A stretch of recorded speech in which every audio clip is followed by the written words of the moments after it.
Hello everyone. आज की video में हम लोग पढ़ने वाले हैं कैपेसिटर के बारे में। कैपेसिटर 12th क्लास का बहुत ही इंपॉर्टेंट टॉपिक है और कैपेसिटर से रिलेटेड लगभग प्रत्येक ईयर जो है 12th क्लास के एग्जाम में कुछ ना कुछ क्वेश्चंस पूछे जाते हैं। इसलिए हम लोग इस टॉपिक को बहुत ही बढ़िया से पढ़ेंगे, बहुत बढ़िया से समझेंगे। तो आइए पहले हम लोग ये समझें कि कैपेसिटर क्या है। कैपेसिटर क्या है इसके बारे में समझने के लिए सबसे पहले हम लोग कंसीडर करेंगे एक कंडक्टिंग बॉडी को। कंडक्टिंग बॉडी का मतलब कंडक्टिंग मटेरियल का, कंडक्टर का बना हुआ बॉडी। एक और बात ध्यान देना है, कंडक्टर बहुत तरह के होते हैं, लेकिन हम लोग जब कंडक्टर बोलेंगे तो हम लोगों को समझना है मेटेलिक कंडक्टर। जो कंडक्टर मेटल के द्वारा बना हुआ हो उसे कहते हैं मेटेलिक कंडक्टर। और मेटेलिक कंडक्टर में बहुत सारे फ्री इलेक्ट्रॉन्स होते हैं। फ्री इलेक्ट्रॉन्स जिन्हें कंडक्शन इलेक्ट्रॉन्स भी कहते हैं या मोबाइल इलेक्ट्रॉन्स भी कहते हैं। और फ्री इलेक्ट्रॉन्स जो होते हैं पूरे कंडक्टिंग बॉडी में एक पार्ट से दूसरे पार्ट तक मूव करने के लिए, आने जाने के लिए फ्री होते हैं। इन्हीं फ्री इलेक्ट्रॉन्स के प्रेजेंस के कारण कोई भी कंडक्टिंग बॉडी कंडक्टर की तरह एक्ट करता है। तो कंडक्टर हो गया।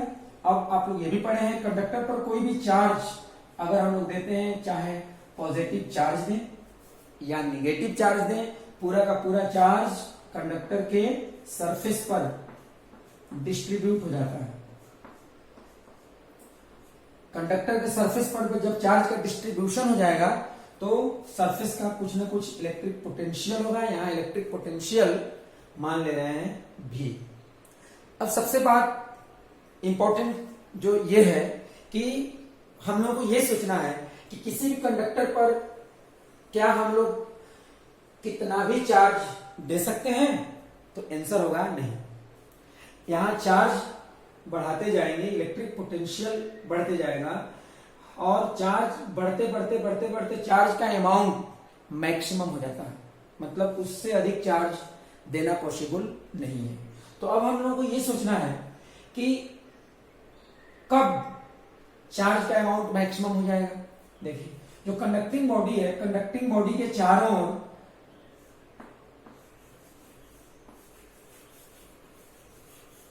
इंसुलेटिंग मटेरियल रहेगा। इंसुलेटिंग मटेरियल का मतलब क्या हुआ? इंसुलेटर, जिसे हम लोग इलेक्ट्रोस्टैटिक्स में कहते हैं डाई इलेक्ट्रिक। तो डाई इलेक्ट्रिक मटेरियल या इंसुलेटिंग मटेरियल रहेगा और चारों तरफ इंसुलेटर है। अब इंसुलेटर से होकर चार्ज का फ्लो नहीं होता है। जो भी चार्ज हम लोग देंगे पूरे कंडक्टर पर डिस्ट्रीब्यूट हो जाएगा, कंडक्टर पर स्थित रहेगा। लेकिन जब चार्ज बढ़ते जाएगा, पोटेंशियल बढ़ते जाएगा, एक समय इलेक्ट्रिक पोटेंशियल, चार्ज बढ़ने से इलेक्ट्रिक पोटेंशियल बढ़ते जाएगा और इलेक्ट्रिक पोटेंशियल का वैल्यू इतना अधिक हो जाएगा कि इसके बाद ये जो इंसुलेटिंग मटेरियल है, अब है तो इंसुलेटर लेकिन काम करने लगेगा कंडक्टर की तरह। और जब ये कंडक्टर बन जाएगा तो अब आप जो भी चार्ज देंगे, एक सर्टेन मैक्सिमम के बाद कुछ भी चार्ज देंगे तो चार्ज इस बॉडी पर नहीं रह सकेगा। वो जो चार्ज है वो मटेरियल में, सराउंडिंग मीडियम में लीक करने लगेगा, मतलब यहां से फ्लो करने लगेगा। तो हम लोग किसी भी कंडक्टिंग बॉडी पर तभी तक चार्ज दे सकते हैं जब तक चारों ओर का जो मीडियम है, जैसे इंसुलेटर है तो इंसुलेटर की तरह ही एक्ट करेगा। समझ में आ गया? तो कोई भी कंडक्टिंग बॉडी हो, प्रत्येक कंडक्टिंग बॉडी पर गिवन चार्ज का अमाउंट जो है एक सर्टेन मैक्सिमम से अधिक पॉसिबल नहीं है। तो मान लें कि यहां पर चार्ज का वैल्यू जो अभी प्लस क्यू है, ये मैक्सिमम अमाउंट ऑफ चार्ज है जो कंडक्टिंग बॉडी पर दिया गया है। इस कंडीशन में सरफेस का पोटेंशियल भी क्या होगा? मैक्सिमम हो जाएगा। अब देखिए क्या होगा। तो अब हम लोग को यह सोचना है कि क्या हम चार्ज जो Q है इससे अधिक चार्ज इस कंडक्टिंग बॉडी पर और दे सकते हैं? तो जवाब होगा नहीं। अगर कंडक्टर अकेला हो तो अगर Q मैक्सिमम हो गया तो उससे अधिक चार्ज इस कंडक्टिंग बॉडी पर देना पॉसिबल नहीं है। लेकिन हम चाहते हैं कि हम और चार्ज दें, Q से भी और अधिक चार्ज दें, तो ये कैसे होगा? इसके लिए क्या करेंगे, इस कंडक्टर के आसपास एक और कंडक्टिंग बॉडी लाएंगे। कंडक्टिंग बॉडी ला दी। अब ये जो कंडक्टिंग बॉडी यहां रह गया, दोनों कंडक्टिंग बॉडी के बीच में इंसुलेटिंग मटेरियल है। तो होता क्या है कि कोई भी चार्ज्ड बॉडी हो, इसके निकट कोई भी बॉडी रखेंगे आप, ऐसे हम ये जो ले रहे हैं न्यूट्रल बॉडी ले रहे हैं, कोई भी बॉडी रख दें तो इस बॉडी में चार्ज का रीडिस्ट्रीब्यूशन हो जाता है। मतलब पहले से अगर कोई न्यूट्रल बॉडी हो तो न्यूट्रल बॉडी में क्या होता है, नंबर ऑफ इलेक्ट्रॉन्स और नंबर ऑफ प्रोटॉन्स दोनों क्या होते हैं, सेम होते हैं। अंदर में चार्ज का इस तरह से डिस्ट्रीब्यूशन होता है कि बॉडी के किसी भी पार्ट को कंसीडर करेंगे, प्रत्येक पार्ट में नेट चार्ज का वैल्यू क्या होगा, 0 होगा।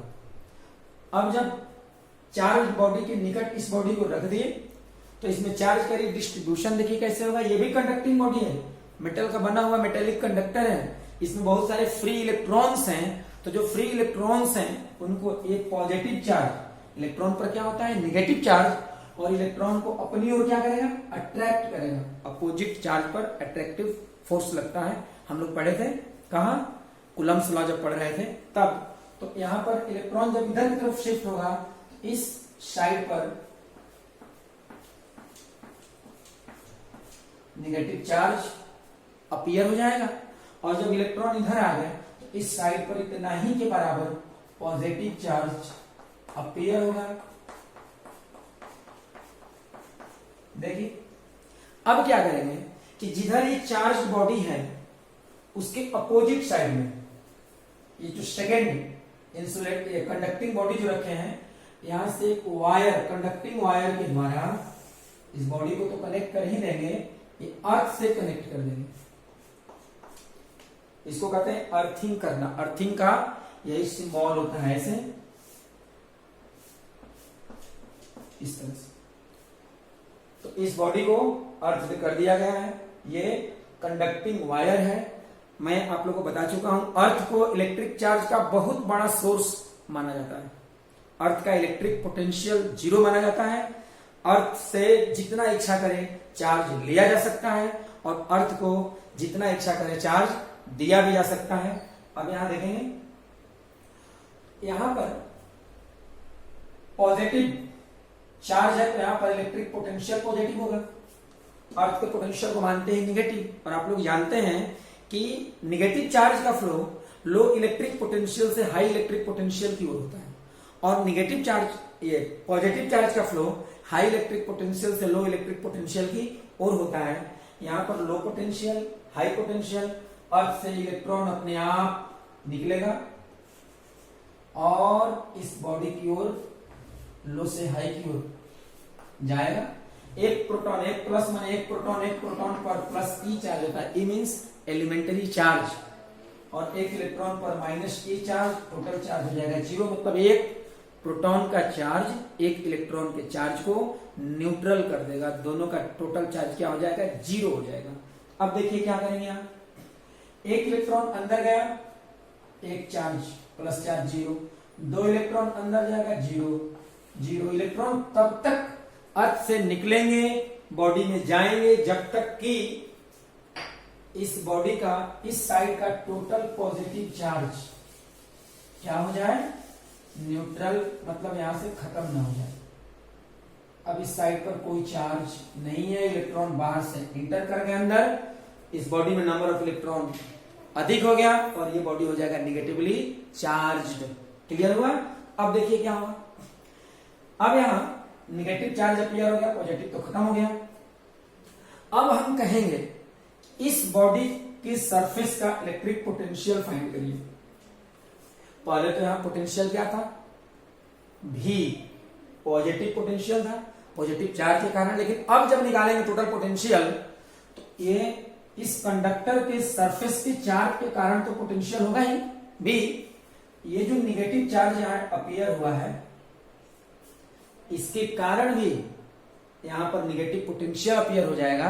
तो पॉजिटिव चार्ज के कारण पोटेंशियल पॉजिटिव, निगेटिव के कारण पोटेंशियल निगेटिव। जब प्लस में कुछ ये माइनस पोटेंशियल को सम करेंगे, अब पोटेंशियल मान लीजिए V डैश यहाँ होगा और V डैश का वैल्यू पहले वाला V से क्या हो जाएगा, कम हो जाएगा, क्योंकि निगेटिव के कारण पोटेंशियल माइनस में होगा तो इसका पोटेंशियल कुछ तो घटेगा ना।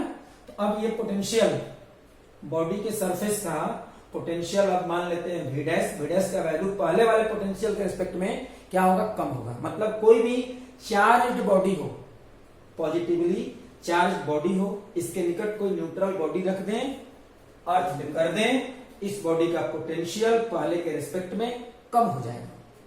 अब पोटेंशियल कम हो गया, चार्ज तो वही रह गया, तो लेकिन पोटेंशियल को तो हम लोग यहां तक कर सकते थे ना, सराउंडिंग में इंसुलेटिंग मटेरियल है चारों तरफ, बॉडी के सरफेस का पोटेंशियल भी तक पॉसिबल है, लेकिन अब यहाँ कम हो गया, मतलब और इसके पोटेंशियल को बढ़ा सकते हैं। अभी बढ़ाएंगे कैसे, चार्ज ऐड करेंगे, और ऐड करेंगे तो पहले से तो क्यों चार्ज था, अब और क्या होगा, चार्ज इंक्रीज होगा। क्लियर हो रहा है। तो मतलब अब मान लीजिए चार्ज यहाँ पर देते गए और कब तक देंगे चार्ज, जब तक कि पोटेंशियल V डैश से बढ़ के पुनः क्या हो जाए, V9 हो जाए। अब यहाँ चार्ज और ऐड किए हैं, तो अब अगर चार्ज यहाँ मान लेते हैं टोटल इस पर Q डैश हो तो Q डैश Q से तो अधिक है ना, Q तो पहले था ही और ऐड किया गया है, तो Q डैश का वैल्यू Q से क्या होगा, अधिक हो गया।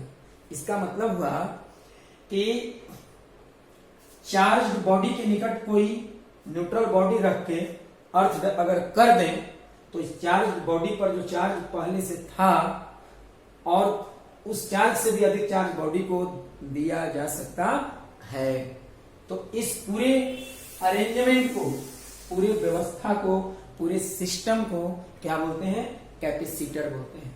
कैपेसिटर का मतलब होता है a system of two conducting bodies, दो कंडक्टिंग बॉडीज के सिस्टम को कैपेसिटर कहते हैं, जिसमें both the conducting body remain separated from each other by an insulating material.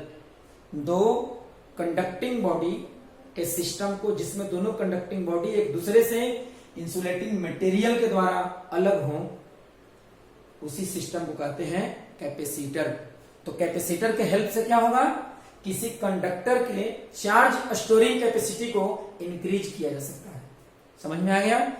जैसे आपसे क्वेश्चन किया जाए कि कोई भी कंडक्टर होगा तो कंडक्टर को का तो अपनी एबिलिटी होती है चार्ज स्टोर करने की, तो फिर कैपेसिटर की क्या जरूरत है, तो कैपेसिटर के कारण कंडक्टर का चार्ज स्टोरिंग कैपेसिटी और क्या हो जाएगा, इंक्रीज हो जाएगा। चार्ज स्टोरिंग कैपेसिटी कहें या इलेक्ट्रिक एनर्जी स्टोर करने का कैपेसिटी भी क्या होगा, बढ़ जाएगा, क्योंकि चार्ज स्टोर होगा तो स्टोर्ड एनर्जी भी इंक्रीज हो जाएगा। क्लियर हो गया। तो हम लोग अब कैपेसिटर का डेफिनेशन लिखेंगे। तो अभी जो आप लोगों को मैं समझा चुका हूं कैपेसिटर के बारे में, वही डेफिनेशन के रूप में यहां मैं लिखा हूं। आप लोग चाहें तो इसे लिख सकते हैं। क्या लिखे हम लोग, a system of two conducting body, system means group, a system of two conducting body separated from each other by an insulating material is known as a capacitor. ध्यान रहे, कैपेसिटर मतलब दो कंडक्टिंग बॉडी का system, group, जिसमें दोनों conducting body एक दूसरे से किसी इंसुलेटिंग मटेरियल के द्वारा अलग अलग होना चाहिए। याद रखिएगा, कैपेसिटर के दोनों कंडक्टिंग बॉडी एक दूसरे से किसी कंडक्टर के द्वारा कनेक्टेड नहीं होना चाहिए, दोनों एक दूसरे से बिल्कुल अलग होना चाहिए। और किसके द्वारा, इंसुलेटिंग मटेरियल के द्वारा, मतलब कंडक्टर के दोनों कंडक्टिंग बॉडी के बीच में इंसुलेटर जरूर होना चाहिए। क्लियर हो गया। अब हम लोग कुछ इंपॉर्टेंट पॉइंट के बारे में पढ़ाई करेंगे। अब हम लोगों को कैपेसिटर से रिलेटेड कुछ इंपॉर्टेंट पॉइंट्स के बारे में समझना है, पढ़ना है। तो फर्स्ट पॉइंट है, each of the two conducting body of a capacitor is known as a plate of the capacitor. मतलब ये हुआ कि कोई भी कैपेसिटर में, अभी तुरंत पढ़े हैं, दो कंडक्टिंग बॉडी होते हैं। तो किसी भी कैपेसिटर में दो कंडक्टिंग बॉडी होते हैं और दोनों एक दूसरे से इंसुलेटिंग मटेरियल के द्वारा सेपरेटेड होते हैं। तो किसी कंडक्टर के प्रत्येक कंडक्टिंग बॉडी को क्या बोलते हैं, उस कैपेसिटर का प्लेट बोलते हैं। तो कैपेसिटर में दो कंडक्टिंग बॉडी हुए, इसका मतलब हुआ कि किसी भी कैपेसिटर में कितने प्लेट हुए, 2 प्लेट, एक कंडक्टिंग बॉडी एक plate, second conducting body second plate. Clear हो गया। अब देखिए कैपेसिटर का इंपॉर्टेंस तब तक नहीं है जब तक कि कैपेसिटर के दोनों प्लेट पर चार्ज न दिया जाए। तो चार्ज देने के लिए क्या करेंगे, to give electric charges on the plates of the capacitor, one of the two plates of the capacitor is connected with the positive terminal of a battery and the second plate of the capacitor is connected to the negative plate of the same battery। यहां plate नहीं होना चाहिए, negative terminal होना चाहिए।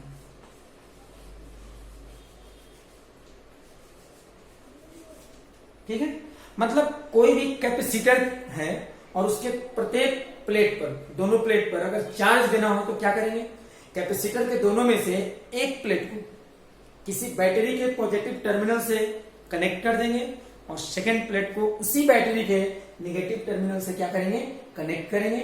आइए इसे हम लोग डायग्राम के द्वारा समझ लें। तो मैं ये आप लोग समझ चुके हैं, मिटा रहा हूं। देखिए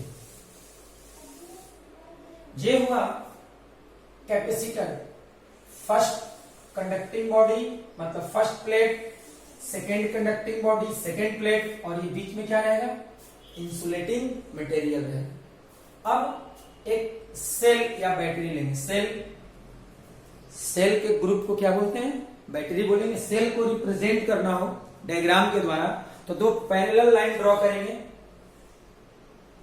एक बड़ा एक छोटा। बड़ा वाला लाइन पॉजिटिव टर्मिनल को रिप्रेजेंट करेगा और छोटा वाला लाइन नेगेटिव टर्मिनल को रिप्रेजेंट करेगा। इस तरह से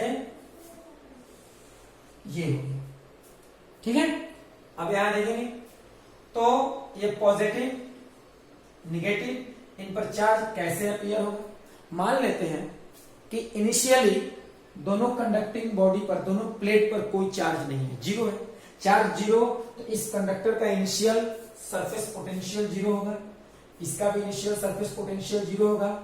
सेल का पॉजिटिव टर्मिनल जहां होता है वहां पर पोटेंशियल पॉजिटिव, जहां निगेटिव टर्मिनल होगा वहां पोटेंशियल निगेटिव। और आप लोग पढ़े हुए हैं, याद रखिएगा, पॉजिटिव चार्ज का अपने आप फ्लो होता है high electric potential to low electric potential की ओर, और निगेटिव चार्ज का अपने आप फ्लो होता है low electric potential to high electric potential की ओर। किसी भी कंडक्टर में, मेटेलिक कंडक्टर में बहुत सारे फ्री इलेक्ट्रॉन्स होते हैं, तो इलेक्ट्रॉन्स ही, जो फ्री इलेक्ट्रॉन्स है वही एक बॉडी से दूसरे बॉडी में आ जा सकते हैं।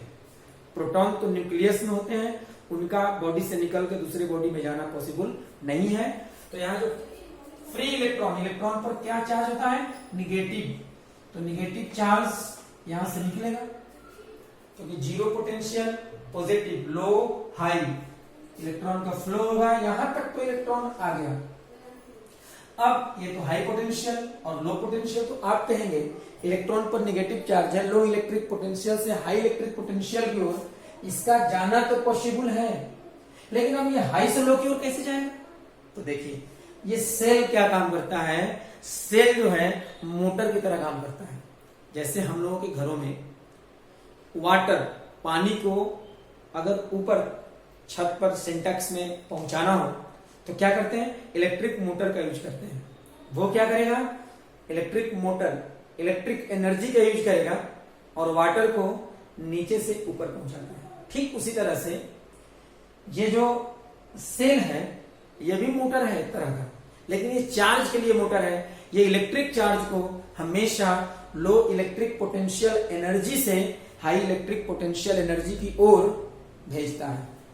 जिधर इलेक्ट्रिक पोटेंशियल हाई रहता है उधर निगेटिव चार्ज का इलेक्ट्रिक पोटेंशियल एनर्जी लो होता है, और जिधर इलेक्ट्रिक पोटेंशियल लो रहेगा इलेक्ट्रिक चार्ज का, निगेटिव चार्ज का इलेक्ट्रिक पोटेंशियल एनर्जी हाई रहेगा।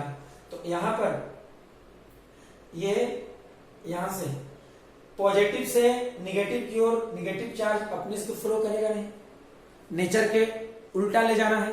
तो जहां भी नेचर के अपोजिट वर्क होता है वहां पर एनर्जी खर्च करना पड़ता है। तो ये सेल क्या करेगा, सेल अपने केमिकल एनर्जी को खर्च करके, और ये क्या करेगा, निगेटिव चार्ज इलेक्ट्रॉन को हाई इलेक्ट्रिक पोटेंशियल के स्टेट से लो इलेक्ट्रिक पोटेंशियल के स्टेट में भेज देगा। और एक बार जब इलेक्ट्रॉन लो इलेक्ट्रिक पोटेंशियल के स्टेट में पहुंचा, अब यहां पर देखिए लो इलेक्ट्रिक पोटेंशियल और अभी तो यहां पर जीरो पोटेंशियल है, तो निगेटिव से जीरो, ये तो अधिक में हुआ, तो इलेक्ट्रॉन का फ्लो लो इलेक्ट्रिक पोटेंशियल से हाई इलेक्ट्रिक पोटेंशियल की ओर अपने आप होगा। यहां से इलेक्ट्रॉन इसमें एंटर करेगा। तो किसी भी बॉडी से जो न्यूट्रल हो, न्यूट्रल बॉडी में क्या होता है, नंबर ऑफ इलेक्ट्रॉन और नंबर ऑफ प्रोटॉन सेम होते हैं। तो जब इलेक्ट्रॉन निकल गया तो क्या होगा, पहले जितना इलेक्ट्रॉन उतना प्रोटॉन, तो जितना प्लस उतना माइनस, टोटल चार्ज क्या है, जीरो है। लेकिन जब एक इलेक्ट्रॉन निकला तो माइनस निकला, तो एक प्लस यहां रह गया, प्रोटॉन अकेला हो गया, प्रोटॉन के चार्ज को कोई जीरो नहीं करेगा। तो क्या होगा, यहां इस बॉडी पर एक प्लस चार्ज अपीयर हो जाएगा। जितना एक प्रोटॉन एक इलेक्ट्रॉन निकलेगा, इस बॉडी पर एक प्रोटॉन के बराबर पॉजिटिव चार्ज अपीयर होगा, और इसमें एक इलेक्ट्रॉन गया तो एक इलेक्ट्रॉन के चार्ज के बराबर नेगेटिव चार्ज अपीयर होगा। अब एक इलेक्ट्रॉन और निकलेगा, यहाँ प्लस इलेक्ट्रॉन यहां जाएगा, माइनस। हम लोग क्या देख रहे हैं कि सेल के पॉजिटिव टर्मिनल से जो कंडक्टिंग बॉडी, मतलब कैपेसिटर का प्लेट कनेक्टेड है, उस पर पॉजिटिव चार्ज अपीयर होगा, और सेल के निगेटिव टर्मिनल से जो प्लेट कनेक्टेड है उस पर निगेटिव चार्ज अपीयर होगा। एक बात और ध्यान देना है कि एक कंडक्टर पर जितना पॉजिटिव चार्ज अपीयर होगा, दूसरे पर उतना ही निगेटिव चार्ज, दो प्लस दो माइनस। अगर यहाँ प्लस क्यू तो यहाँ क्या होगा, माइनस क्यू। एक पर जितना प्लस, दूसरे पर उतना ही माइनस। क्लियर हो गया, इस पर प्लस माइनस। तो हम लोग ये कहेंगे कि जब भी कैपेसिटर पर चार्ज हम लोगों को देना होगा, तो कैपेसिटर के एक कंडक्टर को क्या करेंगे, सेल के पॉजिटिव टर्मिनल से कनेक्ट करेंगे, और दूसरे कंडक्टर को सेल के निगेटिव टर्मिनल से कनेक्ट करेंगे। ऐसा करने से क्या होगा, एक प्लेट पर जितना पॉजिटिव चार्ज अपीयर होगा, दूसरे प्लेट पर उतना ही निगेटिव चार्ज अपीयर हो जाएगा। अब यहां देखिए, इसका मतलब ये होगा, आप कहेंगे एक प्लेट पर जितना प्लस, दूसरे पर उतना ही माइनस। तो जब कहा जाए कैपेसिटर का नेट चार्ज बताइए क्या होगा, नेट चार्ज मतलब टोटल चार्ज, तो प्लस ई और minus E equal to zero, या प्लस क्यू और minus Q equal to zero. तो किसी भी कैपेसिटर का टोटल चार्ज, नेट चार्ज हमेशा जीरो के बराबर होगा। यहां लिखा गया है, as the result a positive charge becomes developed on the plate connected with the positive terminal of the battery। Battery के पॉजिटिव टर्मिनल से जो प्लेट कनेक्टेड है उस पर पॉजिटिव चार्ज अपीयर होगा, and a negative charge of equal magnitude becomes developed on the second plate connected with the negative terminal of the battery। और negative terminal से जो कनेक्टेड है प्लेट, उस पर निगेटिव अपीयर होगा, लेकिन मैग्नीट्यूड दोनों चार्ज का क्या रहे, सेम रहे। क्लियर हो गया। तो अभी हम लोग पढ़े कि कोई भी कैपेसिटर हो, कैपेसिटर के दोनों में से एक प्लेट को किसी बैटरी के पॉजिटिव टर्मिनल से जोड़ेंगे, दूसरे को बैटरी के निगेटिव टर्मिनल से जोड़ेंगे। पॉजिटिव टर्मिनल से जिस प्लेट को कनेक्ट करेंगे उस पर पॉजिटिव चार्ज अपीयर होता है, और निगेटिव को जिससे कनेक्ट करेंगे उस पर सेम मैग्नीट्यूड का निगेटिव चार्ज अपीयर होता है। जिस प्लेट पर पॉजिटिव चार्ज अपीयर होता है उस प्लेट को कहते हैं पॉजिटिव प्लेट, और जिस पर निगेटिव चार्ज अपीयर होगा उसको कहते हैं negative plate. The plate of a capacitor on which a positive charge becomes developed is known as the positive plate, and the second plate on which a negative charge becomes developed is known as a negative plate। तो अब देखिए, एक plate पर जितना plus, दूसरे पर उतना ही minus, मतलब नेट चार्ज जब फाइंड करेंगे, net charge of a capacitor is zero. Net charge का वैल्यू हमेशा क्या होता है, जीरो होता है कैपेसिटर पर। अब यहां ध्यान देना है, एक प्लेट पर पॉजिटिव चार्ज, एक पर निगेटिव चार्ज। इस प्लेट के सरफेस का पोटेंशियल पॉजिटिव होगा, इसका पोटेंशियल निगेटिव होगा, तो दोनों प्लेट के बीच में कोई पोटेंशियल डिफरेंस तो होगा ना। सेम पोटेंशियल पर तो दोनों प्लेट होंगे नहीं, तो किसी भी कैपेसिटर के दोनों प्लेट के बीच के पोटेंशियल डिफरेंस को कैपिटल V के द्वारा डिनोट करते हैं। ठीक है, अब हम लोग को पढ़ना है किसी कैपेसिटर का सिंबल क्या होगा, संकेत क्या होगा उसका। तो कैपेसिटर का सिंबल अगर देना हो, देखिए यहां दो पैरेलल लाइन ड्रॉ करेंगे। ध्यान रहे जब सेल का सिंबल देना होता है तो वहां भी यही काम करते हैं, दो पैरेलल लाइन ड्रॉ करते हैं, लेकिन दोनों में से एक होता है बड़ा, दूसरा होता है छोटा। यहाँ दोनों सेम लेंथ का होना चाहिए और ये सर्किट में कनेक्ट करने के लिए एक टर्मिनल हो गया। ये कैपेसिटर का सिंबल है। कहीं भी हम लोगों को किसी सर्किट में अगर प्रॉब्लम बना रहे हो और कैपेसिटर दिखाना हो तो इसी तरह से हम लोग कैपेसिटर को रिप्रेजेंट करेंगे। तो अब हम लोगों को पढ़ना है किसी कैपेसिटर के कैपेसिटेंस के बारे में। याद है आप लोगों को पढ़ाए थे हम किसी कंडक्टिंग बॉडी के कैपेसिटेंस के बारे में। अगर कोई कंडक्टर हो तो कंडक्टर का कैपेसिटेंस कितना के बराबर होगा, कैसे कैलकुलेट करेंगे, हम लोग पढ़ चुके हैं। लेकिन आज हम लोग को पढ़ना है कैपेसिटर के कैपेसिटेंस के बारे में। तो देखिए आप लोग, मान लीजिए यहां कोई कैपेसिटर है, दो कंडक्टिंग प्लेट और बीच में क्या रहेगा, इंसुलेटर। अब जब चार्ज देना होगा तो क्या करते हैं, एक सेल लेंगे, एक प्लेट को पॉजिटिव टर्मिनल से और एक को निगेटिव टर्मिनल से कनेक्ट करेंगे, दोनों पर चार्ज अपीयर होगा, एक पर जितना प्लस और सेकेंड पर उतना ही माइनस। तो देखिए एक्सपेरिमेंट के द्वारा यह देखा गया है कि कैपेसिटर के प्रत्येक प्लेट पर जो चार्ज है, चार्ज का अमाउंट मीन्स मैग्नीट्यूड, अमाउंट जहां भी कहा जाए तो अमाउंट मैग्नीट्यूड को रिप्रेजेंट करता है। कैपेसिटर के प्रत्येक प्लेट पर चार्ज का जो अमाउंट है वो कैपेसिटर के दोनों प्लेट के बीच के पोटेंशियल डिफरेंस के डायरेक्टली प्रोपोर्शनल होता है। किसी कैपेसिटर के प्रत्येक प्लेट पर चार्ज का अमाउंट कैपेसिटर के दोनों प्लेट के बीच के पोटेंशियल डिफरेंस के डायरेक्टली प्रोपोर्शनल होगा। क्लियर हो गया? तो Q is directly proportional to V। अब इसका मतलब क्या हुआ, कैपेसिटर के दोनों प्लेट के बीच का पोटेंशियल डिफरेंस जितना ही बड़ा हो सकता है, प्रत्येक प्लेट पर चार्ज का अमाउंट भी उतना ही क्या रहेगा, अधिक हो सकता है। तो यहां पर Q मतलब कैपेसिटर के प्रत्येक प्लेट पर कितना चार्ज रह सकता है अधिक से अधिक, ये डिपेंड करेगा कि दोनों प्लेटों के बीच पोटेंशियल डिफरेंस का अधिक से अधिक वैल्यू कितना हो सकता है।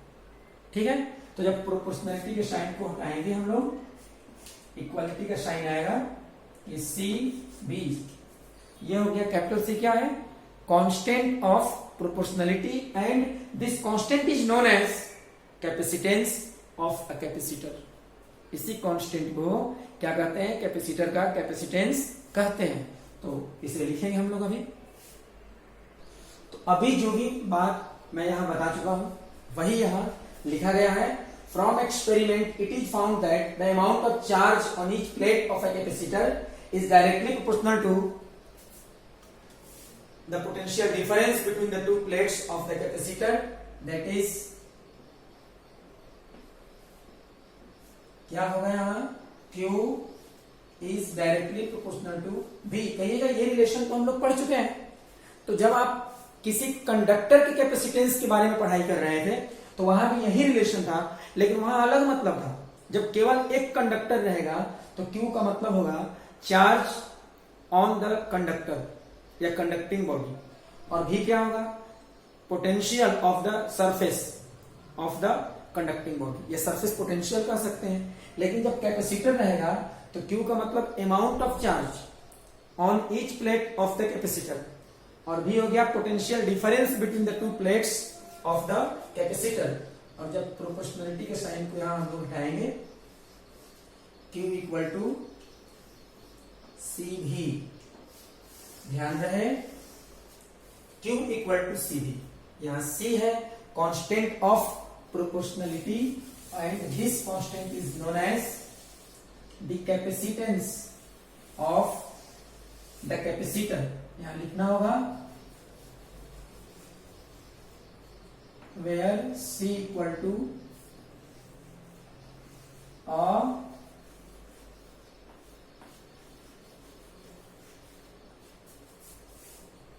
constant of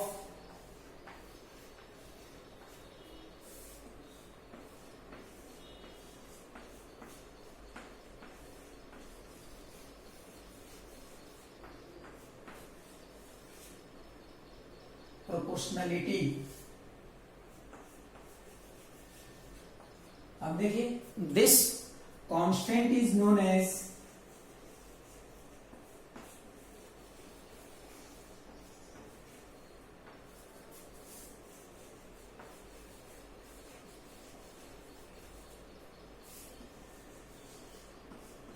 the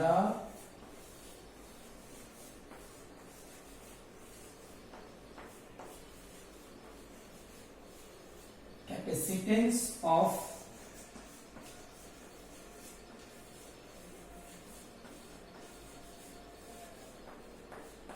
the capacitor। इस कांस्टेंट को क्या कहेंगे? कैपेसिटर का कैपेसिटेंस कहेंगे। क्लियर हो गया? और फिर यहां से रिलेशन हम लोग ऐसे भी लिख सकते हैं, देखिए Q इक्वल टू सी भी, तो C equal to Q upon V। अब देखिए यहां से कैपेसिटर के कैपेसिटेंस का डेफिनेशन हम लोग दे सकते हैं कैसे? जब कैपेसिटर के दोनों प्लेट्स के बीच का पोटेंशियल डिफरेंस V है, तो कैपेसिटर के प्रत्येक प्लेट पर चार्ज का अमाउंट क्या है? Q है। तो यूनिट वैल्यू के लिए, पोटेंशियल की यूनिट वैल्यू के लिए चार्ज का अमाउंट होगा Q upon V and it is equal to C। तो हम लोग क्या कहेंगे? यहां कहेंगे किसी कैपेसिटर के दोनों प्लेट के बीच के पोटेंशियल डिफरेंस के यूनिट वैल्यू के लिए कैपेसिटर के प्रत्येक प्लेट पर जो चार्ज का अमाउंट होता है वही कैपेसिटर के कैपेसिटेंस के बराबर होता है, या कैपेसिटर का कैपेसिटेंस कहा जाता है। ठीक है?